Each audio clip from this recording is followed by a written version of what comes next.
Todo comienza en Italia, en la isla de Elba. Isla de origen volcánico de unos 225 kilómetros cuadrados. Elba es la isla más grande del archipiélago toscano, perteneciente a la provincia de Livorno, al oeste de Italia. Allí nace a mediados del siglo XIX el italiano Giuseppe Garbi, quien creció formándose en medio de un ambiente militar bajo los principios políticos e ideológicos de Giuseppe Garibaldi, importante militar y político de la época, considerado héroe en muchas naciones, pero principalmente en Italia, por lograr la unificación de todas sus provincias. Según el libro Italia, Italianos y su aporte en Venezuela, Garbi no solo era seguidor de Garibaldi, sino que también era uno de sus oficiales más valientes. En 1870 estuvo al borde de la muerte cuando luchó junto a Garibaldi en el sitio de París. Se cree que Garbi, influenciado por los pasos de Garibaldi, decide también aventurarse a viajar a Sudamérica, atravesando el Océano Atlántico y el Mar Caribe, recorriendo una distancia de más de 4.500 millas náuticas hasta llegar a costas venezolanas, viajes que se hacían en barco de vela y en donde el trayecto podía durar varios meses. Los grupos italianos que llegaron a Venezuela a finales del siglo XIX fueron casi en su totalidad garibaldinos. Estos grupos no viajaban solos, lo hacían con sus familias, algunas ya numerosas, otras apenas formadas, que se engrandecerían aquí. La familia del general Garbi no fue la excepción. Sabemos que viajó con su esposa Lucia Galli y con uno o más de sus pequeños hijos. Estos hogares italianos del siglo XIX fueron ejemplo de laboriosidad constante y al mismo tiempo contribuyeron con el progreso de la agricultura, la ganadería, el comercio y experiencia militar en el país. Al llegar a estas tierras, los Garbi probablemente hayan tomado un vapor local que atravesaba el lago de Maracaibo hasta llegar al antiguo puerto de La Ceiba en el estado Trujillo. Allí debieron haber tomado el viejo ferrocarril que salía del puesto aduanero de La Ceiba y que llegaba hasta Sabana de Mendoza. En adelante, el trayecto debía hacerse en mula o a caballo hasta llegar a un pequeño pueblito montañoso y de fresco clima llamado San Lázaro. Según el historiador aragüeño Olman Botelho, el general Giuseppe Garbi y su esposa Lucia Galli tuvieron 9 hijos, quienes eran José, Elba, Amadeo, Ana, Pedro, Juan Jaime, Anita, Gestilio, que murió niño, y Tomás.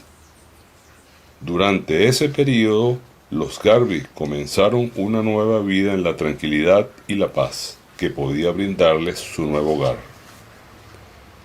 Pronto ese anhelo sería interrumpido por los conflictos internos que se sucedieron en la historia de nuestro país.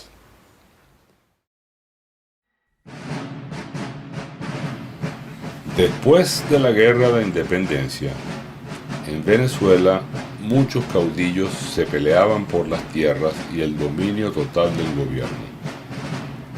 En 1898, la situación de conflicto se incrementó y en ese momento aparece la figura de un caudillo tachirense llamado Cipriano Castro, conocido también como el Cabito, quien reúne un comité denominado la Revolución Liberal Restauradora, que se inició el 23 de mayo de 1899 con el propósito de invadir el territorio nacional, empezando por San Cristóbal, estado Táchira, hasta llegar a Caracas.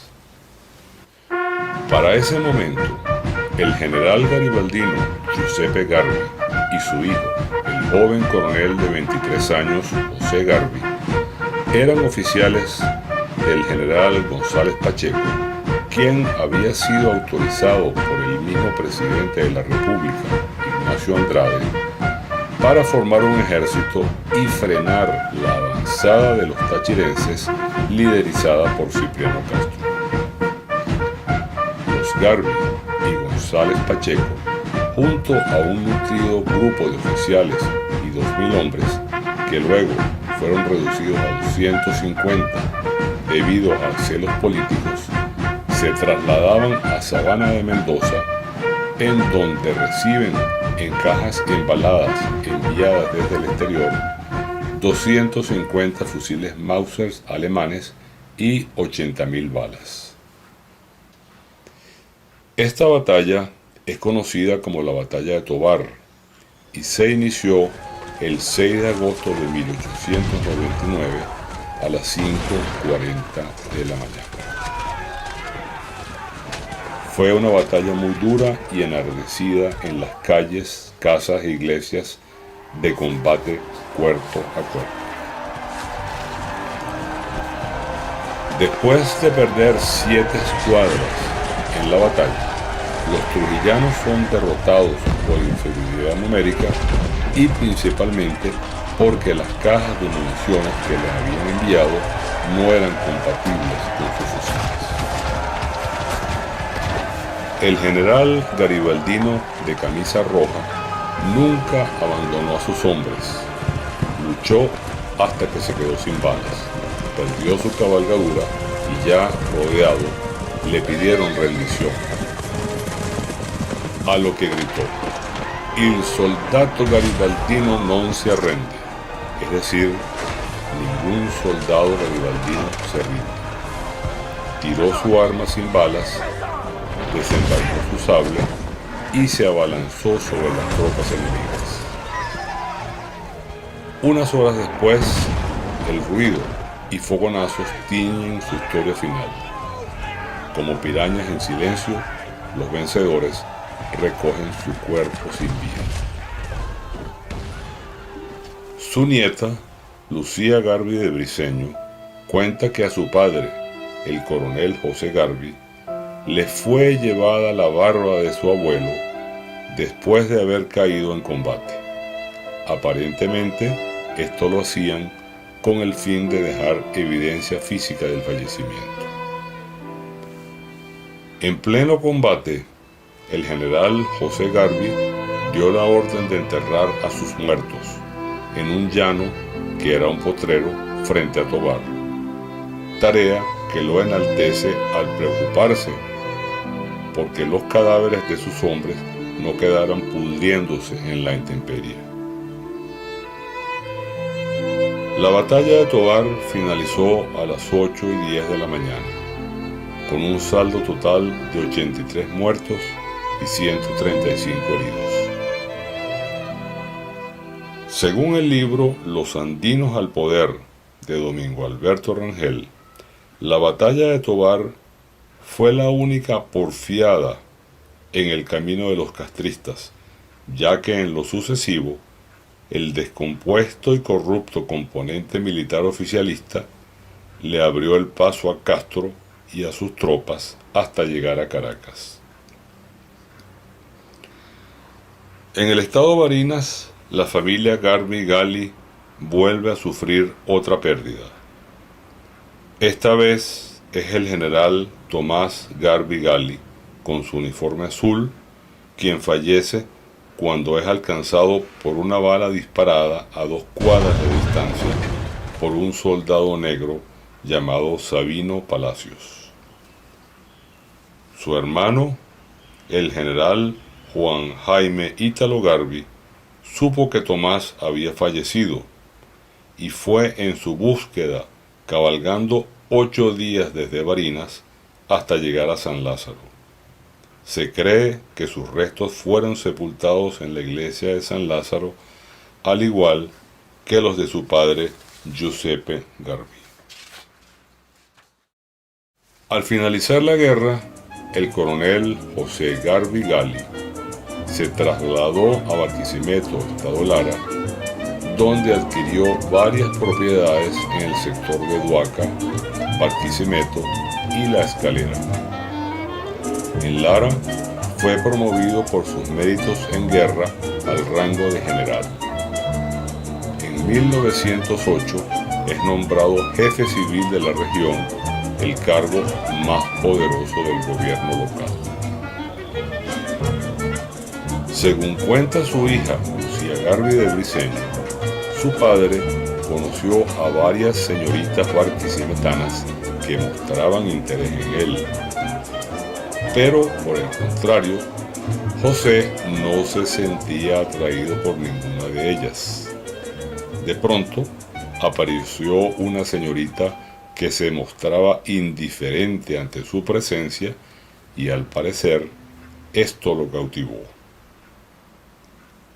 Aquella muchacha, llamada Rebeca Briceño, era uno de los 18 hijos del hacendado Antonio Briceño y Justa Camacho de Briceño.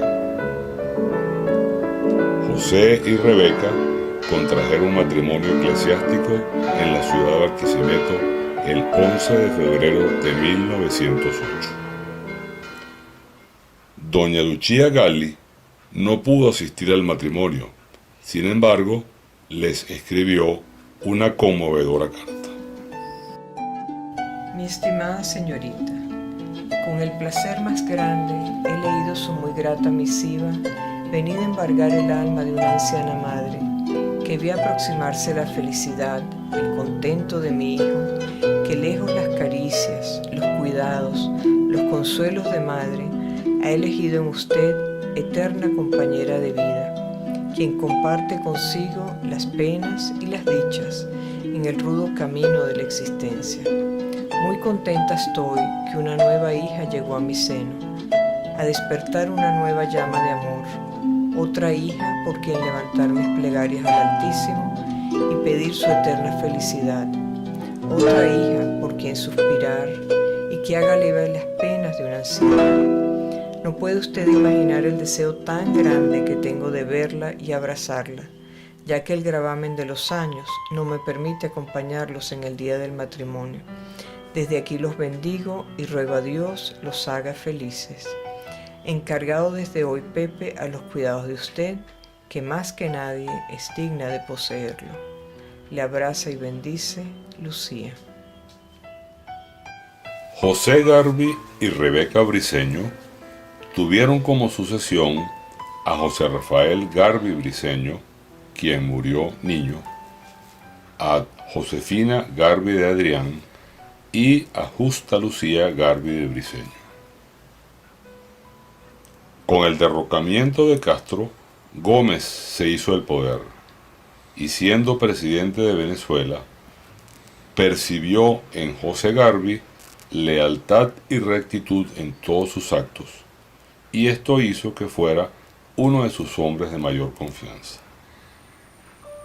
José Garbi Galli es nombrado presidente de Estado en 3 oportunidades, primero en el Estado Portuguesa, luego en Sucre desde 1927 a 1928 y en el Estado Nueva Esparta desde 1929 al año 31.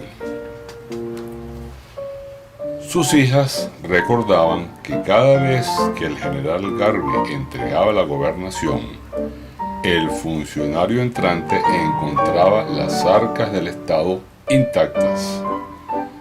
Se decía que tanto los gomecistas como los antigomecistas testificaban que nunca faltó una sola morocota de oro, moneda que se usaba en el intercambio económico de la época. Encontrándose aún en Barquisimeto, el general Garbi se enteró que su sobrino, el capitán José Garby Sánchez, mejor conocido como Pepito, quien era hijo de José Amadeo Garby Gali, compositor del himno del Estado Apure, se había levantado en armas contra la dictadura de Juan Vicente Gómez, y junto a él Pedro Pérez Delgado Maíz Santa, bisabuelo del actual presidente de Venezuela. El capitán Garby Sánchez, en uno de sus intentos de atacar a los gomecistas, fue capturado y puesto preso en el Castillo Libertador en San Carlos. En su libro lo describió como el verdadero infierno de Dante. El tío, el general José Garby Gali, al enterarse de lo ocurrido, desaprobó la conducta de su sobrino y pidió al presidente Juan Vicente Gómez la liberación de Pepito. Gómez, quien no le concedía favores a nadie, y menos a aquellos que se levantaban en armas, en un acto de extrema confianza, accedió a su liberación con la condición de que él mismo se mantuviera bajo su completa vigilancia. Y así fue. Al poco tiempo, Pepito fue liberado. Garby Sánchez narra este acontecimiento en su libro Alzamientos, Cárceles y Experiencias. En Barquisimeto llegué a la casa de mi tío José Garby y Rebeca Briceño de Garby, y fui recibido como un hijo. Mi tía Rebeca fue para mí como una segunda madre. Me faltan palabras para enaltecer todas sus bondades. Un día quiso que le contara sobre cómo había sido mi vida en prisión. Después de mostrarle las marcas de los grillos que me habían dejado en los tobillos, a grandes rasgos le fui refiriendo los episodios más crueles. Pero me di cuenta que lloraba. Interrumpí la narración y me sentí desgraciado por haberla conmovido, y en ese momento ella me dijo: algunas veces pienso que tú has venido a ocupar entre nosotros el puesto de mi único hijo varón, José Rafael, que perdí de tierna edad. El 17 de julio de 1924, Rebeca Briceño de Garby muere en Barquisimeto a causa de una extraña enfermedad. El general José Garby, siendo aún un hombre joven, nunca más se volvió a casar. Luego de la muerte de Rebeca, el general Garby se trasladó al estado Sucre y, siendo gobernador de dicha entidad, le tocó vivir una de las peores tragedias naturales en la historia de Venezuela: el terremoto de Cumaná de 1929. El presidente de Venezuela fue el primero en enterarse de lo sucedido por medio de este telegrama escrito por el general Garby. Cumaná, 17 de enero, 10:10 AM. Cumplo doloroso deber de comunicarle a las 7 AM de hoy ocurrió en la ciudad horroroso terremoto, quedando la totalidad de las casas destruidas y calculando que los muertos y heridos son de bastante consideración. Detalles minuciosos después. Amigo y subalterno José Garby. Años después, el general Garby se trasladó a Caracas, donde construyó su vivienda principal, la Quinta Ayacucho, ubicado en la avenida Los Avillos, en la Florida. Margot Cubillán cuenta que un día un tío suyo, que pasaba por complicaciones económicas, no tenía dónde vivir. El general, en un gesto de generosidad, le permitió quedarse a él y a su familia en una de sus propiedades ubicada en Los Chorros, la cual le sirvió de posada durante 8 años sin exigencia alguna de pago. Al morir Juan Vicente Gómez, Venezuela entró en una revuelta popular. En las calles, multitudes se abalanzaban en completa anarquía y saqueaban las casas de los gomecistas. En ese momento, el general Garvey, quien residía en Caracas, se percató que una turba se disponía a entrar en su casa. Así que se plantó en la entrada con revólver en mano.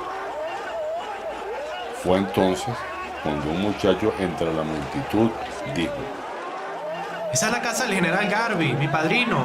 Esa casa no la vamos a tocar. El grupo de gente se retiró, evitándose una lamentable tragedia. En 1945, el general Garvey muere en cama a la edad de 68 años. Años después, sus hijas Josefina Garvey y Lucía Garvey, encontrándose de viaje en el exterior, fueron invitadas a una cena con el presidente Medina Angarita, quien al verlas dijo: «Quiero compartir la mesa con las hijas del general Garvey. Su padre fue un hombre probo, es decir, un hombre justo, correcto e íntegro». Las semillas de la familia Garvey Gali hoy se encuentran asentadas en diferentes localidades de Venezuela, principalmente en Carabobo, Lara, Cojedes, Guárico, Apure, Aragua y Caracas, extendiéndose su descendencia a más de 250 hombres y mujeres a los que familiarmente llamamos abuelos, padres, tíos, nietos y bisabuelos. Esta es nuestra historia, la historia de los Garvey.